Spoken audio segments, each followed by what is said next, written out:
Praise the lord. దేవుడు మిమ్మల్ని దీవించుగాక. ఈ దినము వాగ్దానము. దేవుని యొద్దకు రండి, అప్పుడు ఆయన మీ యొద్దకు వచ్చును. యాకోబు పత్రిక 4వ అధ్యాయం 8వ వచనము. దేవుని యొద్దకు మనం వచ్చినప్పుడు దేవుడు మన యొద్దకు వస్తాడు.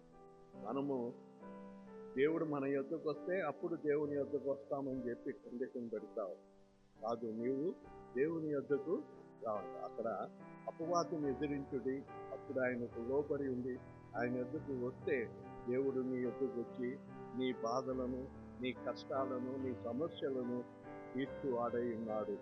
దేవుడి వాగ్దానము నీ ఇంటికి ఆశీర్వదించుగాక. ఆమేన్.